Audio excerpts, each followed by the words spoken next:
The name Lucifer derives from Hellel.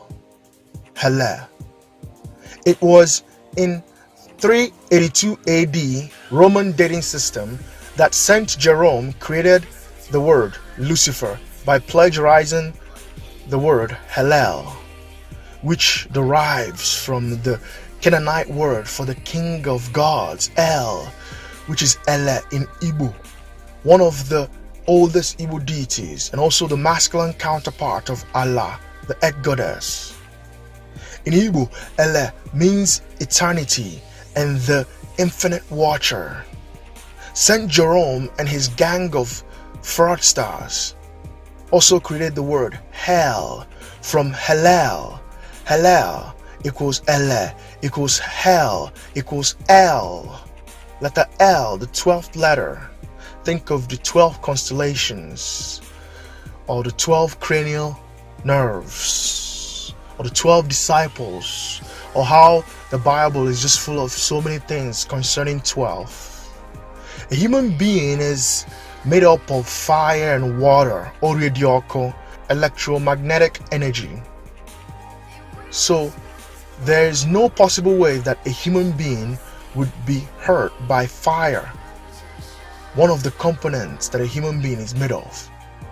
When the spirit leaves matter after death, there's no possible way that you will be hurt by fire, because chi is made up of light.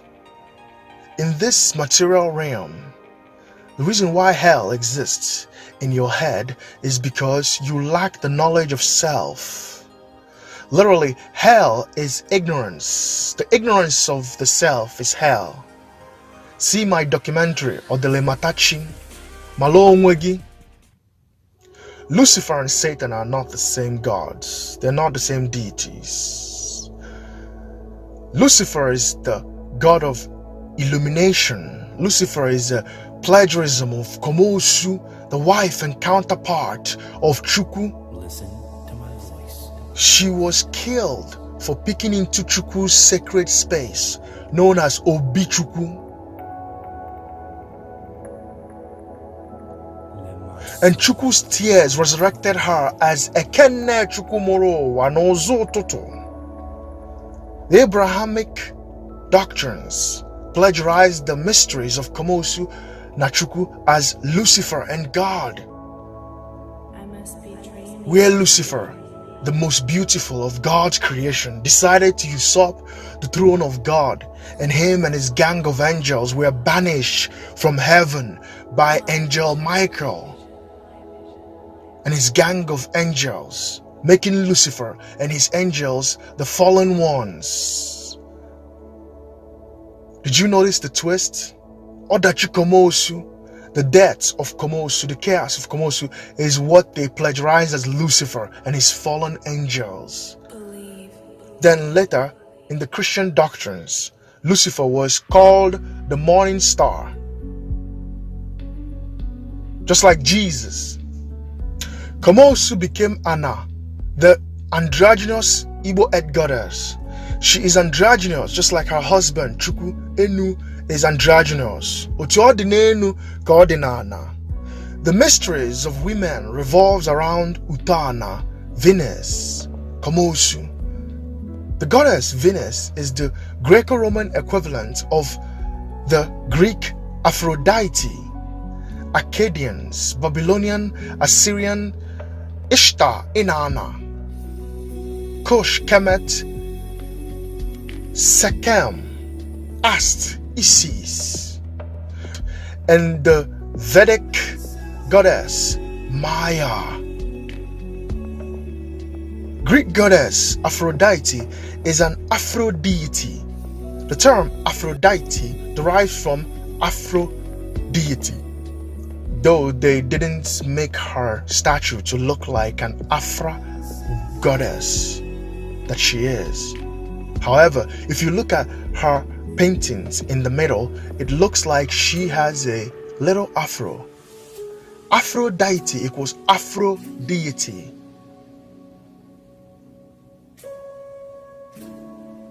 Meaning that the Greek Venus was an African woman and the Romans couldn't have painted her looking like an Afro woman.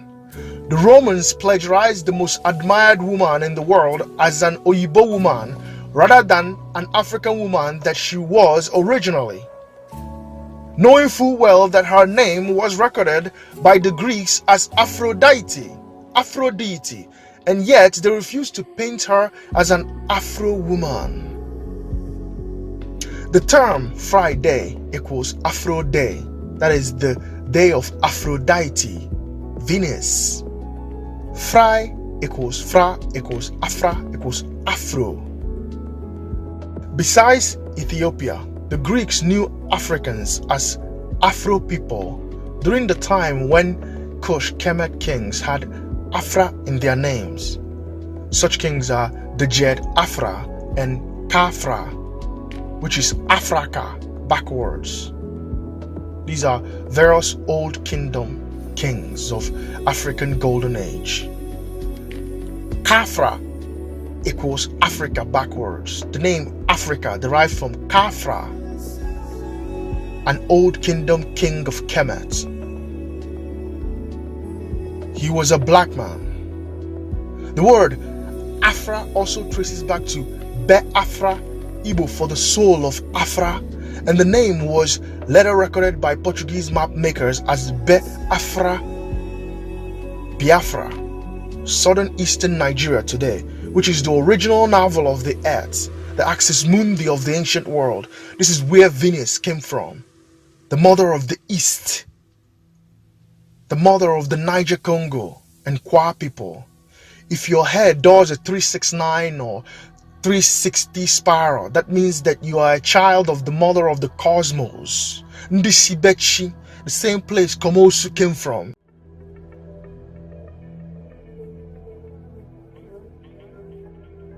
A very rare scene of KOMOSU rising from Obimbo as ANYANWU, as she is popularly known in Igbo, her miraculous resurrection from Odachi that took place during the evening Mbwede KOMOSU from 6 to 7 p.m. when she was killed. She sacrificed her life force for Igbo people to have Cocoyam during this time.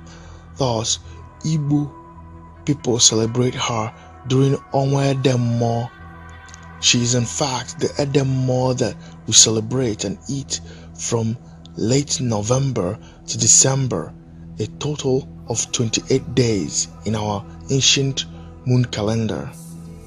As she is the mother of love and purity, Osobala, she sacrificed her life force to give us Cocoyam and then resurrected as a CHUKWU Morowa no UTUTU. In fact, the entire event of Ofufochi that takes place between 6 to 7 a.m. is a symbol of her resurrection from Obimbo. This is the symphony of the mother of the Igbo, Allah, Ana, Ane, as the morning star, Venus, Utana, and the original Christ, or the so-called Holy Spirit.